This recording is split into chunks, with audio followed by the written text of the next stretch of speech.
할렐루야. 2월 28일 수요일 저녁 예배에 모신 분들을 예수 그리스도 이름으로 환영합니다. 알다시피 이번 주는 사순절 둘째 주입니다. 교회력에서 가장 중요하고 의미 있는 이 기간 동안 우리 모든 성도가 좀 절제하고 자기를 부정함으로 하나님의 뜻에 합당한 삶을 위해 힘쓰시는 성도가 되었으면 좋겠습니다. 그리하여 우리의 죄를 짊어지고 십자가를 향해 묵묵히 나가는 예수님의 발자취를 따르는 성숙한 제자로 성장하는 그런 은혜가 있기를 소망합니다. 다 같이 사도신경으로 신앙 고백합니다. 나는 전능하신 아버지 하나님 천지의 창조주를 믿습니다. 나는 그의 유일하신 아들 우리 주 예수 그리스도를 믿습니다. 그는 성령으로 잉태되어 동정녀 마리아에게서 나시고 본디오 빌라도에게 고난을 받아 십자가에 못 박혀 죽으시고 장사된 지 사흘 만에 죽은 자 가운데서 다시 살아나셨으며 하늘에 오르시어 전능하신 아버지 하나님 우편에 앉아 계시다가 거기로부터 살아있는 자와 죽은 자를 심판하러 오십니다. 나는 성령을 믿으며 거룩한 공교회와 성도의 교제와 죄를 용서받는 것과 몸의 부활과 영생을 믿습니다. 아멘. 네, 우리 함께 찬송가 457장 하시겠습니다. 457장. 예전 찬송가는 510장이고요. 510장. 겟세마네 동산에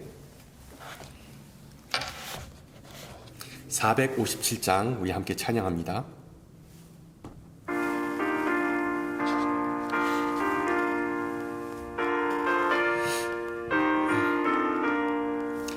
겟세마네 동산에 주를 생각할 때에 근심이나 걱정을 외면할 수 있을까?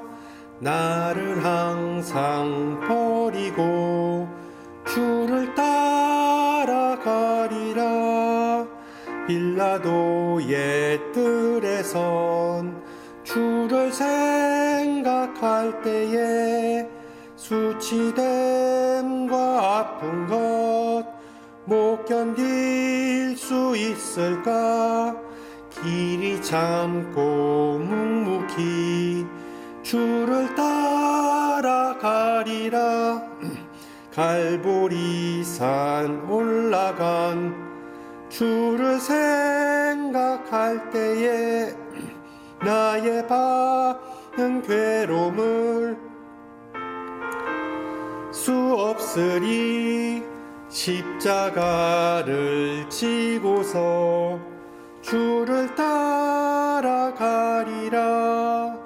무덤에서 부활한 주를 생각할 때에 환난이나 죽음도 두려울 것 없으리. 승전가를 부르며 주를 따라가리라. 아멘.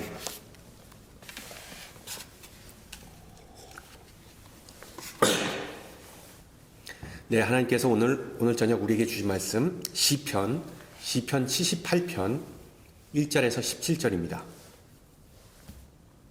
제가 가진 성경으로 구약 858페이지고요. 시편 78편 1절에서 17절 말씀을 받들어 봉독합니다.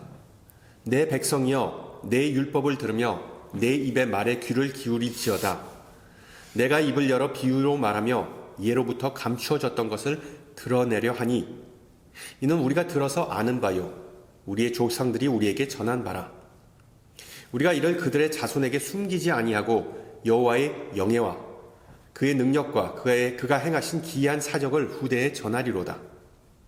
여호와께서 증거를 야곱에게 세우시며 법도를 이스라엘에게 정하시고 우리 조상들에게 명령하사 그들의 자손에게 알리라 하셨으니 이는 그들로 후대 곧 태어날 자손에게 이를 알게 하고 그들은 일어나 그들의 자손에게 일러서 그들로 그들의 소망을 하나님께 두며 하나님께서 행하신 일을 잊지 아니하고 오직 그의 계명을 지켜서 그들의 조상들 곧 완고하고 패역하여 그들의 마음이 정직하지 못하며 그 심령이 하나님께 충성하지 아니하는 세대와 같이 되지 아니하게 하려 하심이로다.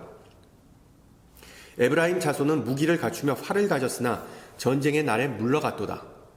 그들이 하나님의 언약을 지키지 아니하고 그의 율법 준행을 거절하며 여호와께서 행하신 것과 그들에게 보이신 그의 기이한 일을 잊었도다.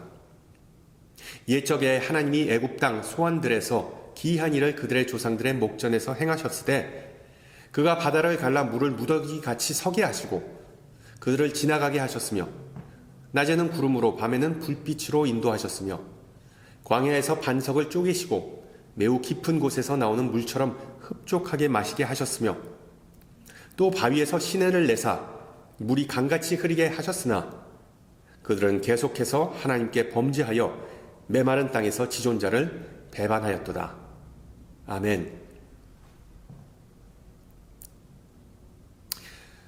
사춘기는 청소년에게뿐만 아니라 부모에게도 스트레스와 폭풍의 시간이라는 사실을 저는 사역하면서 뼈저리게 깨달았습니다. 제가 미국에 처음에 와서 어느 교회 청소년부를 맡았던 때 있었던 일인데 그 주말마다 교사 한 명과 제가 그 유스부 찬양팀 연습을 감독했습니다. 근데 어느 날 아이들이 집중을 전혀 못해서 그 교사가 싫은 소리를 좀 했습니다. 찬양은 하나님께 모든 것을 드리는 것이다. 너희는 음악 공연을 위해 여기 있는 것이 아니다. 등등. 그러자 훈계가 좀 길었다고 느껴졌는지 그 베이스를 담당하는 어느 여학생이 낮은 목소리로 shut up 이라고 구시렁거리는 것이 제 귀에 들렸습니다. 그 연습이 끝난 후에 그 학생을 불러서 개인 면담을 했죠. 야, 너 아주 루드했다. 혼잣말이라도 절대로 그렇게 말하면 안 된다. 너 몇 주 동안 찬양팀 사역을 좀 내려놓고 반성해라. 저도 그 친구에게 쓴소리를 했습니다. 그 다음 주에 무슨 일이 있었을까요? 부모가 찾아와서 저한테 막 그냥 화를 내시면서 따지시더군요. 우리 딸은 절대 그럴 리 없다. 설사 그런 짓을 했어도 분명한 이유가 있었을 것이다. 찬양팀 사역을 너무 좋아하는 그런 아이에게 그런 처벌은 너무 혹독하다. 등등. 저는 그때 깨달았습니다. 자녀 문제에 관해서는 세상의 그 어떤 부모도 객관적이지 못하다는 사실을. 또한 제가 실수했다는 것 또한 알게 됐습니다. 여러분, 일반적으로 미국에서 학교에서 그런 일이 있으면 어떤 처벌을 하기 전에 프린시펄은 먼저 부모들에게 전화해서 면담을 하죠. 저도 그렇게 했으면 부모들과의 마찰이 적었을 겁니다. 당시에 제가 아이가 없어서 그 여자아이가 왜 그렇게 행동했는지 이해를 못했습니다. 제가 그 아이에게 그런 처벌을 내렸어도 자기가 무엇을 잘못했는지 잘 모르더라고요. 그 부모의 말처럼 평상시에는 참 똑똑하고 착한 학생이었는데 왜 갑자기 불쑥 그런 태도를 보였는지 저는 설명할 수가 없었더군요. 근데 여러분 알다시피 청소년이 되면 온갖 호르몬 때문에 감정이나 생각이 왔다 갔다 합니다. 사춘기가 되면 자신이 의도하지도 않은 말과 행동이 갑자기 툭 튀어나오게 됩니다. 그럴 때 부모나 어른이 이 버르장머리 없는 이라고 하면서 자녀를 막 혼내면 그때부터 가정 불화가 생기는 거죠. 청소년기에 있던 버릇이 갑자기 없어지는 게 아니라 그런 청소년기라는 과도기에 접어들면서 그 아이는 자기 통제가 안 되기 때문에 그런 현상이 발생하는 겁니다. 물론 모든 청소년이 그런 건 아니지만요. 이처럼 자녀가 자라면서 부모와 마찰을 일으키는 것, 전혀 새로운 것이 아닙니다. 인류 최초의 부모라고 할 수 있는 아담과 하와는 가인 때문에 큰 상처를 받았습니다. 다른 아들 아벨을 잃게 되었죠. 어린 동생 요셉을 죽여버리고자 했던 형들도 그 아버지 야곱의 속을 엄청 썩였습니다.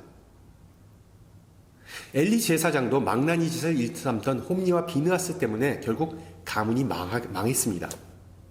그의 제자였던 사무엘도 마찬가지였죠. 비록 위대한 이스라엘의 지도자였지만 자녀 교육에는 실패한 사례였습니다. 그런 면에서 솔직히 성경은 좋은 양육 교본이라고 볼 수 없습니다. 성경에는 성공적인 자녀 교육의 사례가 거의 없기 때문에 이게 어떤 성경을 아이들을 가리키는 데 있어서 그걸 패런팅을 위해서 좋은 교본이라고 볼 수는 없는 것이죠. 물론 구약에는 잠언이라는 자녀 양육 전문 가이드가 있습니다. 그 잠언의 대표적인 구절 중에 하나인 13장 29절 이렇게 말하죠. 매를 아끼는 자는 그의 자식을 미워함이라. 자식을 사랑하는 자는 근실이 징계하느니라. 그런데 이 구절을 읽으면 이런 의구심이 듭니다. 구약의 위인들이, 그 신앙의 위인들이 매를 들지 않아서 자녀들이 그렇게 속을 썩은 것일까? 여러분은 어떻게 생각하시나요? 히브리 원문을 보면 매를 아낀다가 아니라 지팡이를 아낀다로 나옵니다. 지팡이를 아낀다. 한국어로 직역이 된 것이 아니라 의역이 된 구절입니다. 자, 여기서 문제가 발생합니다. 성경이 말하는 지팡이를 우리는 어떤 기이단한 막대기나 회초리로 생각할 수 있는데 그게 아닙니다. 그게 아닙니다. 구약 시대의 이스라엘은 농경 문화였습니다. 따라서 구약이 말하는 지팡이는 부모가 아니라 양치는 목자들의 필수품이었습니다. 제가 예전에 시편 23편을 설교하면서 말씀드렸듯이 목자들이 지니고 다녔던 지팡이는 끝이 이렇게 동그랗게 구부러져서 깊은 수렁에 빠진 양의 목에 이렇게 그 지팡이를 이렇게 넣어가지고서는 양의 목에 걸고서는 이렇게 위로 끄집어내는 그런 도구였습니다. 따라서 목자는 양을 그 지팡이로 구해주었지 절대로 쥐어 패지 않았습니다. 물론 양이 길에서 벗어나면 지팡이로 엉덩이를 살짝 건드리기도 했습니다. 그래서 양은 목자의 지팡이를 보면 두려움이 아니라 평안함을 느꼈습니다. 그러나 많은 부모는 성경이 이런 문화적 배경을 무시하고 매 드는 것이 성경적이라고 생각하면서 주로 과거에는 다 아실 거예요. 이 대걸레 막대기, 아니면 빨래 방망이, 야구 배트, 예전 분들은 야구 빠따라 그랬죠. 아니면 회초리, 심지어 벨트로 자녀를 때리면서 순종을 가르치곤 했습니다. 사랑의 매라는 이름으로 아이를 때리는 것이 당연시 되던 시절이 있었습니다. 이것은 동서양을 막론하고 마찬가지였습니다. 예전에 유럽 학교의 선생님들은 학생들에게 손가락을 이렇게 모으게 한 다음에 자막대기 아시죠? 자막대기로 손끝을 턱 때리곤 했습니다.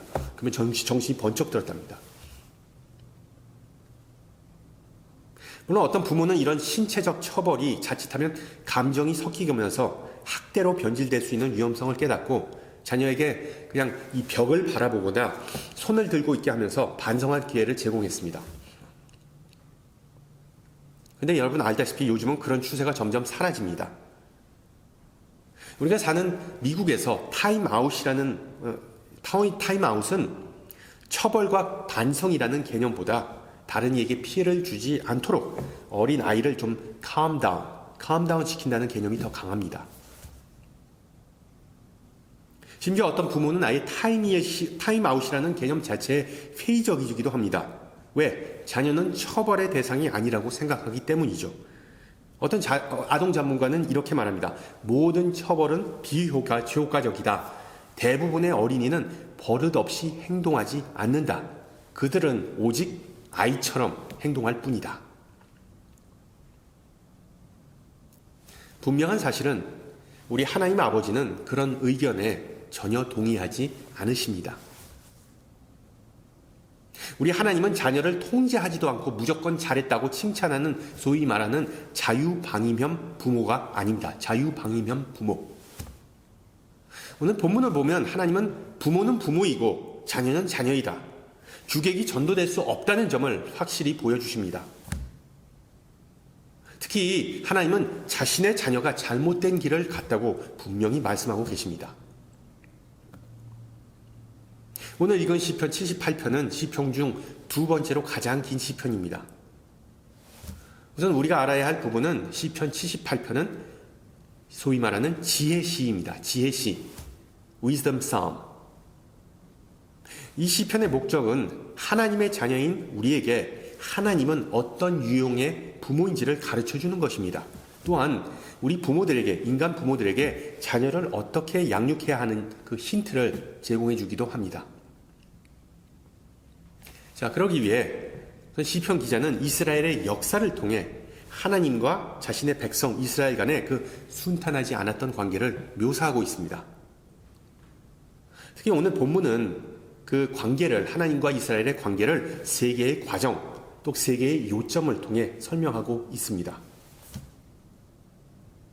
따라서 이 시간에는 시편 기자가 말하는 그 요점들이 무엇인지를 좀 살펴보고, 참된 제자는 하늘에 계신 아버지의 뜻을 실천하는 자라는 우리 예수님의 말씀처럼 이 사순절 기간에 어떻게 하면 우리가 다시 순종의 길을 걸을 수 있는지를 좀 알아보고자 합니다. 시편 기자가 던지는 첫 번째 화두는 하나님은 이스라엘의 사랑과 자비를 베푸시고 엄청난 축복을 내리셨다입니다. 하나님은 이스라엘에게 사랑과 자비를 베푸시고 엄청난 축복을 베푸셨다. 주로 출애굽 사건과 광야 생활에 관한 내용인데 13절에서 25절을 보면 이 하나님의 은혜에 대해 구체적인 묘사가 나옵니다. 예를 들어 바다를 가르고 벽을 만드셔서 백성이 지나가게 하셨다. 불기둥과 구름기둥을 통해 그들을 인도하셨다. 사막에서 바위를 쪼개시고 물이 나오게 하셨다. 하늘 문을 여시고 백성에게 만나를 내리셨다. 그들에게 음식을 충족하게 주셨다. 등등. 보다시피 시편 기자는 하나님께서 이스라엘 백성의 선조에게 보여주신 인자하심과 신실하심을 상기시켜주고 있습니다. 백성에게 이렇게 말하는 것이죠. 자, 이거 봐라. 누가 과연 하나님께서 아버지 역할을 제대로 못했다고 비판할 수 있느냐?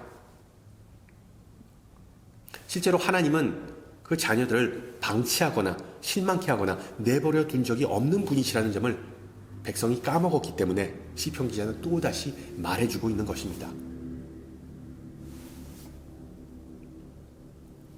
인간은 망각의 동물인 만큼 어린아이들이 기억을 못하고 금세 까먹는 것을 나무라는 부모는 그런 바람직한 부모가 아닙니다. 계속해서 그 내용을 들려주고 반복시키는 것이 좋은 부모가 하는 일입니다. 바로 그런 이유로 우리 신앙이들이 모여서 기도하고 찬양하고 예배할 때마다 주님 감사합니다. Lord, thank you 라고 고백하는 것 아니겠습니까? 자, 함께 따라하시기 바랍니다. 주님 감사합니다. 아멘. 만약에 여러분에게 빈 종이 한 장을 주면서 하나님께서 여러분에게 베푸신 모든 은혜와 사랑과 축복을 조목조목 적어보라고 가정해 보세요.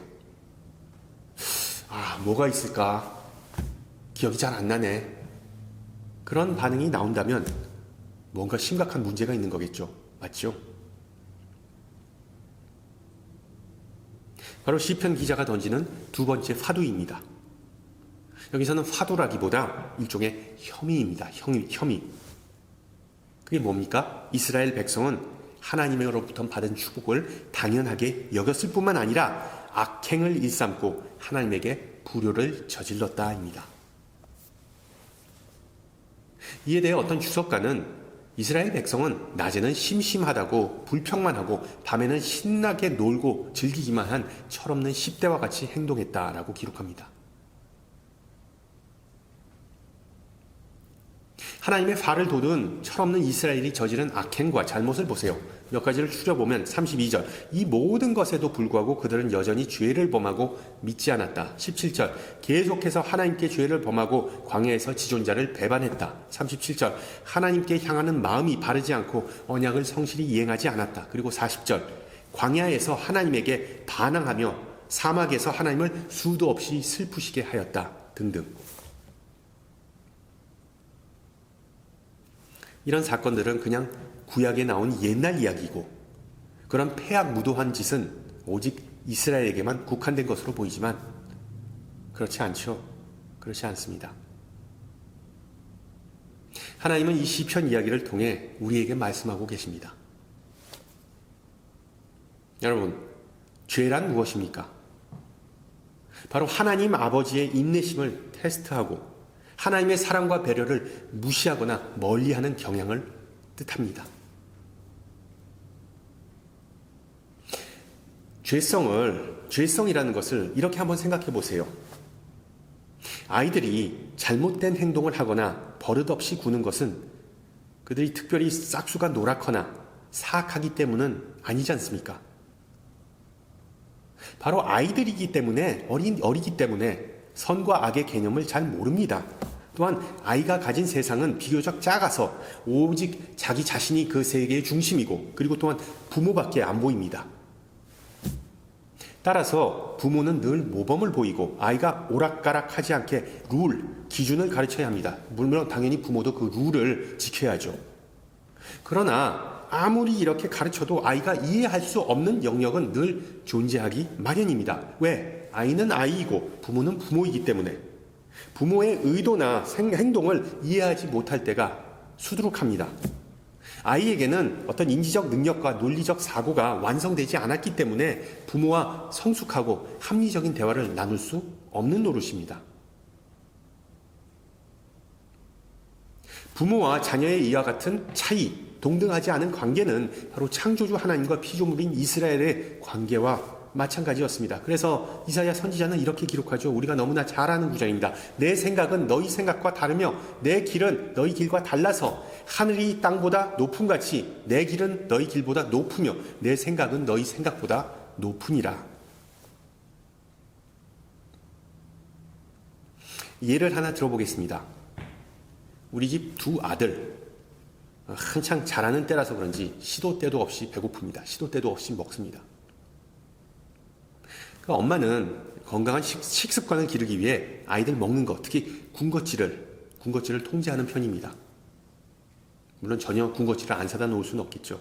근데 가끔 누가 팬트리에 있는 과자 뜯어 먹었어? 누구야? 누구? 라고 물으면 둘 다 똑같이 나니? 나 아니에요. 라고 대답합니다. 집사람은 과자를 안 먹는 걸 알기 때문에 범인은 아마 저겠죠. 문제는 제가 그 과자가 어떻게 생겼는지 보지도 못했다는 겁니다. 그로 합리적으로 생각하면 이 두 아들 중에 한 명이라는 결론이 나오지만 둘 다 자신이 한 행동을 정말로 기억하지 못하는 것인지 어쨌든 인정하지 않습니다. 이게 바로 인간의 죄성입니다. 죄성은 무슨 난해한 신학적 개념이거나 폐악한 행동, 어떤 윤리와 도덕에서 완전히 벗어난 그런 행동을 의미하지만은 않습니다. 많은 신앙인도 성경을 읽고 성경을 알고 하나님의 뜻을 헤아린다고 자부하면서도 죄를 짓는 이유 중에 하나는 그것이 나쁘다는 것을 모르는 때가 의외로 많기 때문입니다. 왜? 우리 모두는 다 미숙해서, 우리 모두 시야가 좁고, 그리고 또한 아직까지도 다 보이지 않기 때문이죠. 이스라엘 백성도 이런 경우에 해당했습니다. 우리가 이해하지 못하는 방식을 통해 하나님께서 우리에게 사랑을 베푸신다는 사실을 헤아리는 것, 즉 하나님은 하나님이시고 우리 인간은 인간이라는 사실을 아는 것은 어떻게 보면 어른스럽다는 증거입니다. 오직 미성숙한 이 신앙인들이 이스라엘이 광야에서 보여줬던 행동을 일삼는 것이죠. 요점은 이겁니다. 우리 신앙인은 나이를 막론하고 항상 자신의 영적 부족함을 기억하고 선포해야 합니다. 우리는 다 어린아이와 같아서 항상 나는 옳고 내가 하는 일은 다 잘한다라고 생각하기 때문입니다. 그것이 죄성입니다. 그래서 우리는 모여서 기도하고 찬양하고 예배할 때마다 주님 잘못했습니다. Lord, forgive us 라고 고백하는 것이죠. 특히 이번 사순절에 자신의 부족함을 헤아리고 주님의 용서를 구하는 성도들이 되시기를 축원합니다.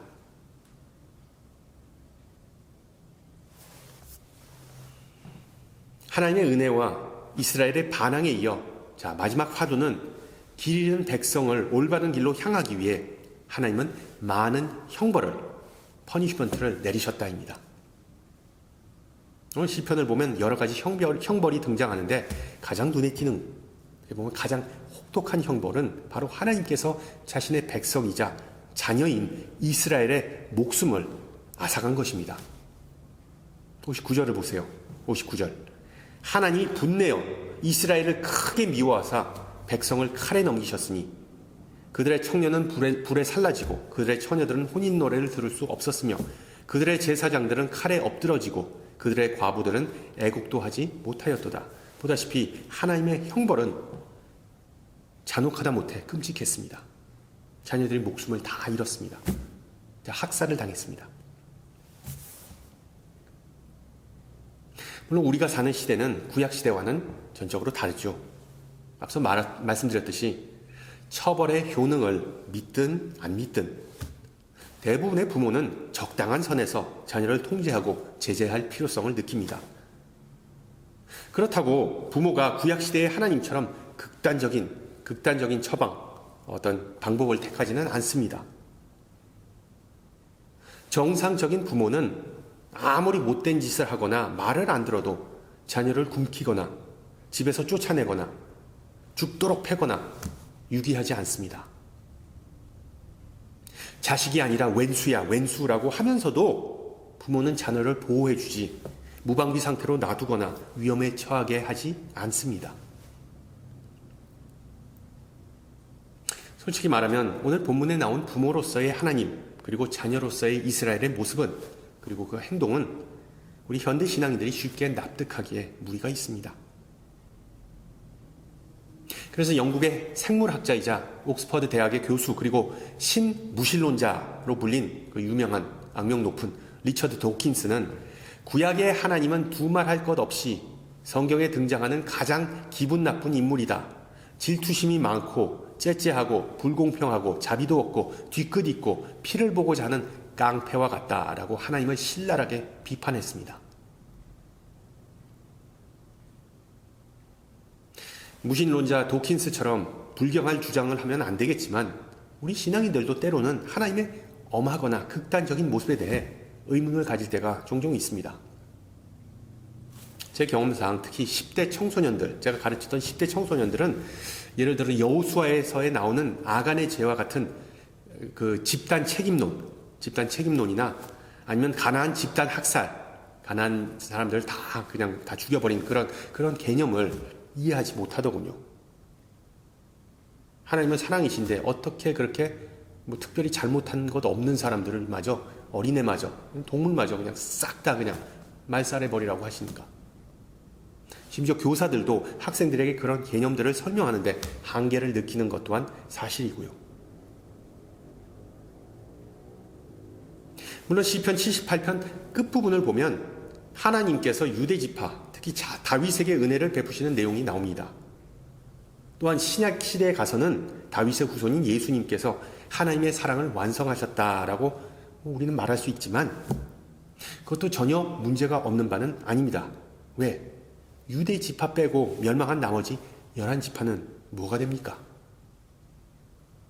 그들도 다 하나님의 백성이자 자녀인 사실을 고려하면 하나님은 편파적인 부모이냐는 난제에 우리가 부닥치게 되는 것이죠.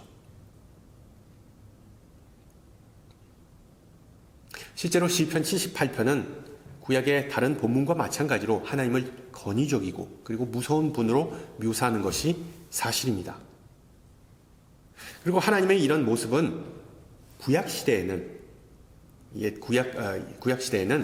당연하였습니다. 2,000~3,000년 전만 하더라도 자연재해가 발생하거나 한 해 수확이 다 날아가거나 질병이 발생하거나 어린 자녀가 아무런 이유 없이 즉사하게 되면 이스라엘 백성은 우리가 죄를 지었구나, 하나님께서 분노하셨구나 라는 생각이 금방 떠올랐습니다. 그러나 21세기를 살아가는 우리 현대 신앙인들은 재난과 어떤 불행의 원인을 더는 하나님과 결부시키지는 않습니다. 물론 비록 소수의 신앙인은 여전히 그런 믿음을 고수하지만 여러분 질문 하나 할게요. 하나님은 우리가 잘못했을 때 벌 주시는 분일까요? 아닐까요? 답하기가 쉽지 않습니다. 하나님은 벌 주시는 분이시다라고 말하면 하나님의 인과응보만 두드러지고 하나님의 은혜는 설 자리를 잃게 됩니다. 그렇다고 하나님은 벌 주시지 않는다라고 주장하면 하나님은 어떤 방치형 부모와 별반 다를 게 없는 분으로 전락하고 맙니다. 그냥 네 알아서 살아라. 그냥 너 네 마음대로 살아라. 그냥 방치형 부모로 전락하는 그런 하나님이 되시겠죠. 물론 우리가 나중에 천국 가서 예수님을 만나서 하나님은 어떤 유형의 부모입니까? 라고 직접 물어보면 해답을 찾을 수 있겠지만 그건 나중의 일이기 때문에 이거는 어떤 난제를 풀려고 애쓰기보다 우리가 지금 할 수 있는 일에 집중하는 것이 바람직하지 않겠습니까? 우리가 하나님의 자녀로서 그리고 자녀를 둔 부모로서 할 수 있는 일 또는 과제는 두 가지가 있다고 볼 수 있습니다. 두 가지. 첫째, 하나님께 꾸준히 감사하는 것입니다. 하나님께 꾸준히 감사하는 것. 좋은 일, 나쁜 일, 하나님과 아무런 연관이 없어 보이는 일에도 감사하십시오. 내가 승진을 못하거나 자녀가 원하는 대학에 못 들어가도 감사. 자녀가 나의 속을 그냥 박박 긁어도 감사. 내가 응원하는 어떤 스포츠팀이 졌더라도 감사. 내 은행 잔고가 잔액이 바닥을 쳐도 감사. 실제로 성경은 매사에 감사하는 태도를 가지라고 권면이 아닌 명령을 합니다. 누가복음 17장에 나오는 그 10명의 납병 환자를 고친 사건 기억하시죠? 오직 한 명만이 자신이 받은 복을 세워보았습니다. 오직 어떤 사마리아인만이 예수님에게 다시 돌아와서 감사를 표명했습니다. 기껏 잘해야 10%의 감사. 이것이 우리의 현실이라고 볼 수 있죠. 그렇다고 나머지 그 9명을 배은망덕하다고 욕해서는 안 됩니다. 그들은 예수님에게 순종했기 때문이죠. 예수님께서 시키는 대로 그대로 따라했습니다. 제사장에게 가서 내 몸을 보여라.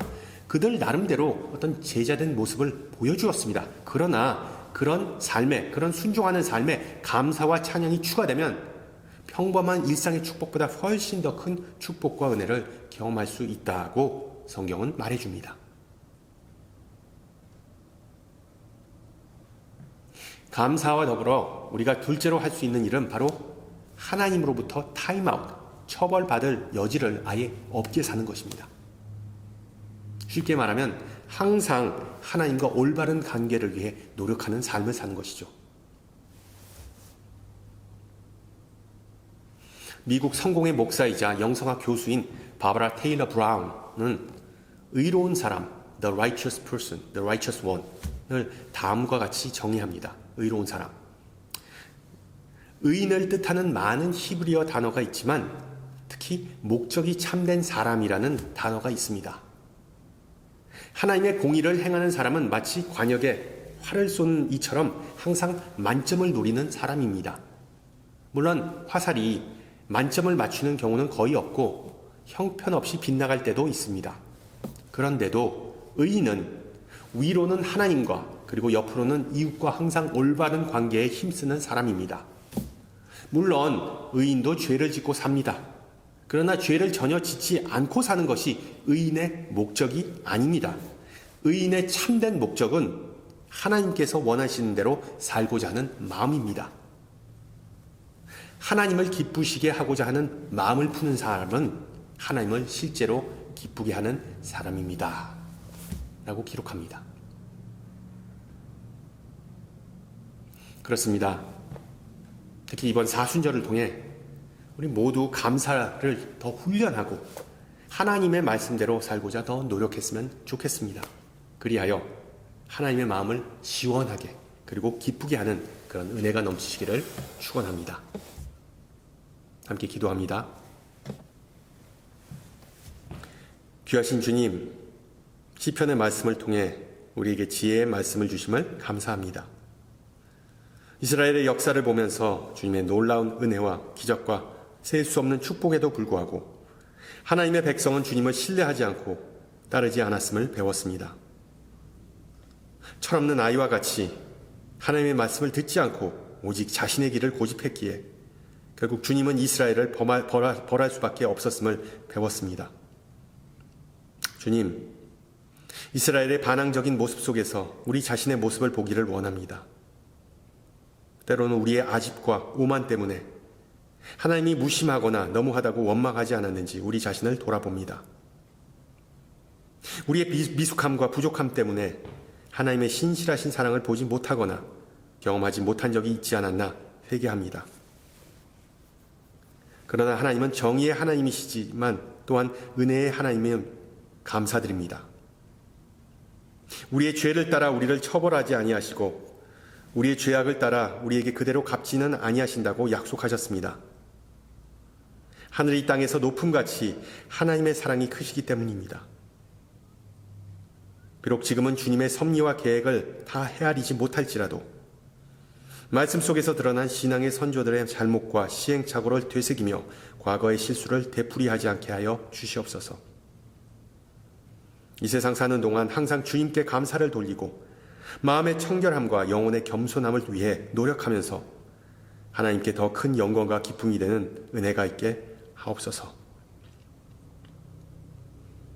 함께 주님 가르쳐 주신 기도합니다. 하늘에 계신 우리 아버지, 아버지의 이름을 거룩하게 하시며 아버지의 나라가 오게 하시며 아버지의 뜻이 하늘에서와 같이 땅에서도 이루어지게 하소서.